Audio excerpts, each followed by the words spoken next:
worldwide. I'm your man DJ-X1, and right about now, man, we sitting here with a legend. I'm talking about my man Charlie Braxton, a journalist, a little bit of all that in the hip-hop game. How you doing today, family? Good to be here, brother. Good to see you, man. Yes, I. Welcome to Mississippi. Thank you so much, sir.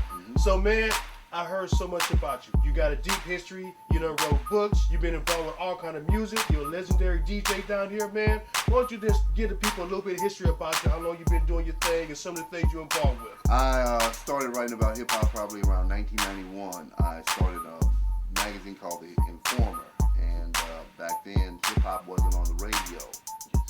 So a lot of people didn't know what records were good, where to get the records, what the new records were. So I decided to start a section in my magazine called Youth in Effect, and we started reviewing records. And my initial idea was to get other people to review the records. Yeah. And then back then, you know, I know how that do, you know, man. I mean, you gonna do it, I give you free records. So nobody would do it, so I wound up doing it. Yeah.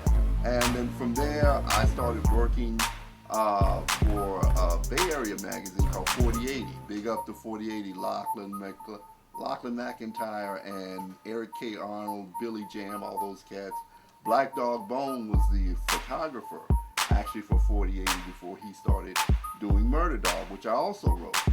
Yes. Now, I heard of both of them magazines, man. Now, I can take it way back. I was telling Brother Exit, man, I got the old school Murder Dog magazine with the CD in it, man. We all made a compilation CD. Now, that's going way back right there. That's going way back.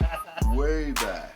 Now, how did you start writing, man? How did you get into writing? You know? I actually was writing before I started writing about music. I was a poet, and I published in some anthologies and whatnot. I did a couple books. And music is something I've always done because some of my contemporaries, like Amiri Baraka, Langston Hughes, Sterling Plump, Sterling Brown, wrote about music. Yes. They wrote about the music of their time, which of course was blues and jazz. And the music of my generation is hip hop. So I thought that, you know, that's something I wanted to do. I never thought that I would wind up in magazines like The Source, Murder Dog, 4080, or any of the other major XXL, any of those magazines. It just happened. I'm glad that it did. Yes. Now, you also used to be a DJ yourself. College DJ at WJSU, big up JSU. How did that happen? I majored in broadcast journalism. And I thought that I wanted to be a DJ, actually. Yes. And part of being a DJ was having hands-on experience. So I did shifts at WJSU while I was a college student. Now that's big. Now, what type of music was you playing? Because I know your musical, you know, is just out there with all types of we music. were playing jazz, reggae, calypso, spoken word. You know, that's where I discovered Gil Scott Heron. Because we used to play him, the Last Poets, the Watts Prophets from LA. We used to play stuff like that. Yeah. So great stuff. Hip hop was just because I won't tell my age here, but I went to school from 1979 to 83, so nobody was playing hip hop on the radio back then, unfortunately. But I learned a lot about music. You know, having that understanding of music and its evolution helped me to understand the music of hip hop. Because I tell young journalists all the time, if you don't understand the music that came before hip-hop, you're not going to understand hip-hop, because the music that came before hip-hop is based on that music. True. You know, those break beats and whatnot. Yes. Now, you've been involved with a lot of artists down here from the South, man. Like, I'm looking on the wall, you got involved with Scarface and Outkast and all that.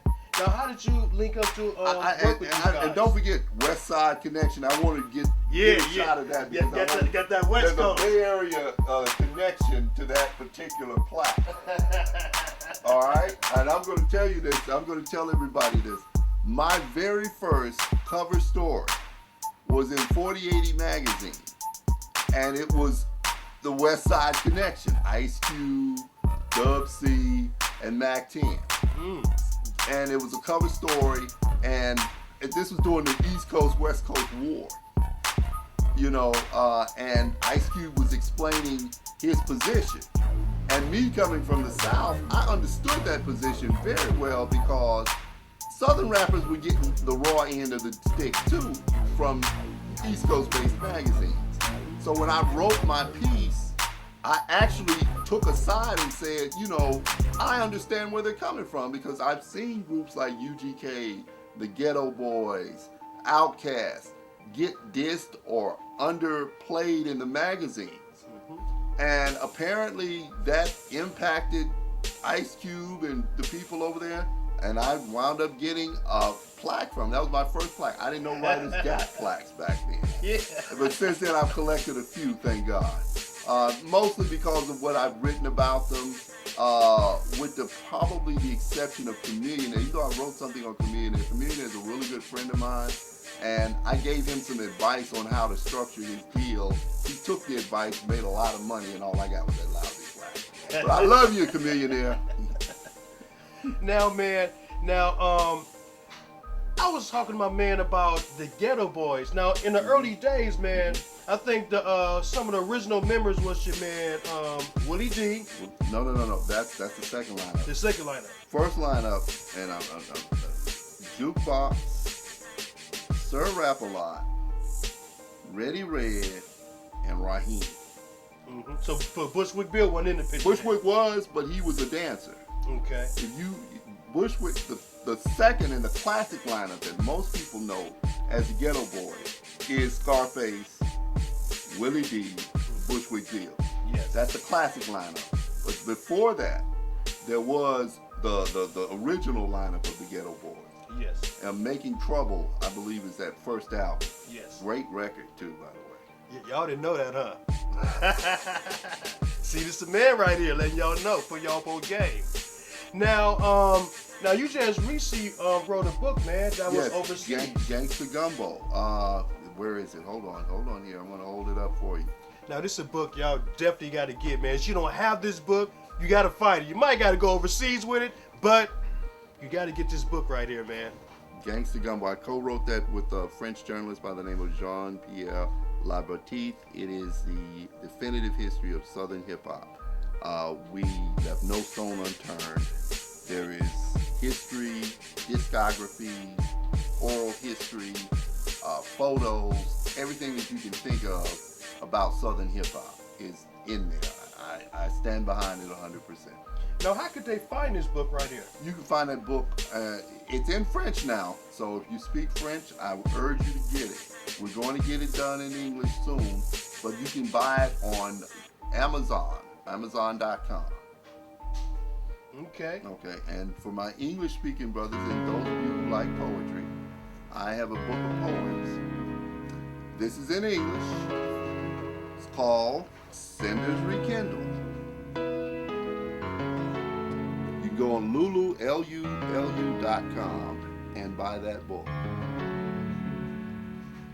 That's what's up, man. So now, if people want to know more about you, man, is there like a website or what they can read up on you or check you out? You can hit me up on Facebook, Charlie R. Braxton. You can also hit me up on Twitter, Charlie Braxton. You can type in Google my name, you find all kind of information. You can actually go to Google Books and type in my name and read some old articles and reviews that I've written. Okay. Also, I've written a couple of things for the Huffington Post, and I've done some political commentary for BET.com. Okay. Well, there you have it, man.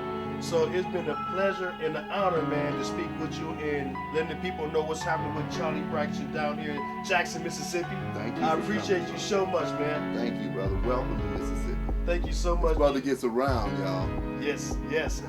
This is, y'all haven't been to Jackson, Mississippi, man. Y'all really need to come down and check out Jackson, Mississippi, man. Just come to visit, check out some things down here, but it's really hot down here. Y'all don't know about that, but it's hot down here in Jacktown. All right? I'm your man, DJ-X1. This is my man, Charlie Braxton. Thank y'all for tuning in. We out. All right.